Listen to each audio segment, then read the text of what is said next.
Tensions between Israel and Turkey over the war in Gaza are at risk of escalating into an all-out trade war, threatening a bilateral economic relationship that has long been nurtured even as the countries bicker over political issues. On Tuesday, Turkey's trade ministry announced new restrictions on exporting 54 product groups, including aluminum, steel, several construction products, jet fuel, and chemical fertilizers, to Israel. Some experts think Ankara has historically separated political problems from economic relations in its stance on Israel, but recent announcements show a policy shift. Turkey's decision was negatively received in Israel as the two countries are important trade partners, and until now, Ankara has put a barrier between tensions on the political level and trade relations. Galia Lindenstrauss, a senior research fellow at the Institute for National Security Studies, INSS, in Israel, told VOA. The restrictions came a day after Turkish Foreign Minister Hakan Fidan said Israel had prevented Turkey from airdropping aid to Gaza and vowed to take measures against Israel until there was a ceasefire and permanent flow of aid into the territory. Israel has not responded to Fidan's statement.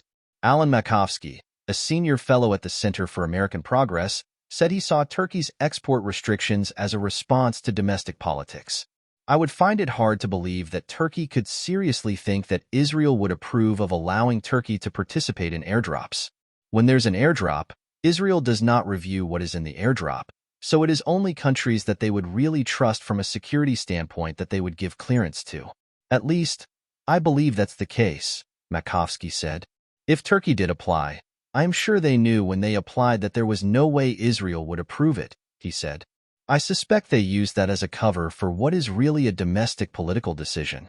Makovsky was referring to the success of the Islamist New Welfare Party, YRP, in last month's local elections in Turkey.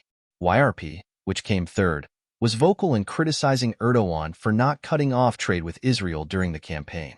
Trade with Israel. In a post on X, Israeli Foreign Minister Israel Katz said, "We will respond accordingly and prepare an extended list of additional products that Israel will prevent Turkey from exporting." Makovsky said that trade between Israel and Turkey in recent years has become increasingly unbalanced in Turkey's favor. The two countries signed a free trade agreement in 1996. According to the state-run Turkish Statistical Institute, Turkey's exports to Israel were worth $5.4 billion in 2023, while Israel's exports to Turkey were worth $1.6 billion the same year.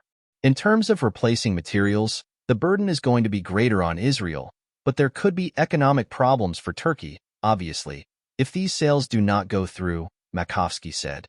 I also wonder what message it sends to international investors if Turkey suddenly prevents private contracts from being carried out for political reasons.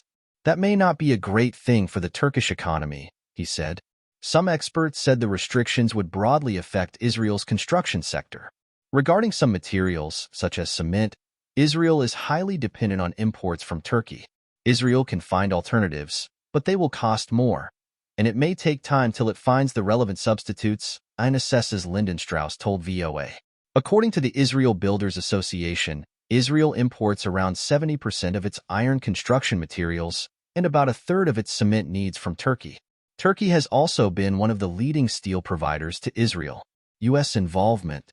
Israeli Foreign Minister Katz said he asked Israel's friends in the U.S. Congress to examine Turkish violation of boycott laws against Israel and impose sanctions accordingly.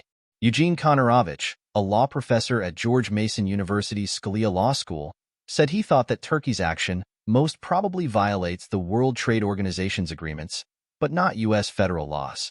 As for a U.S. response, it is unlikely that Turkey's selective export restrictions on products to Israel violate U.S. federal anti-boycott laws. State laws simply do not deal with boycotts imposed by countries, Konorovich told VOA.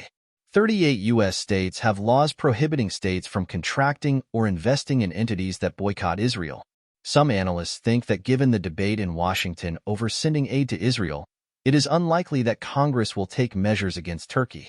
They have got a lot of things on their plate, and it seems to me unlikely that punishing Turkey for sanctions against Israel is going to be high on the congressional agenda anytime soon, Makovsky said.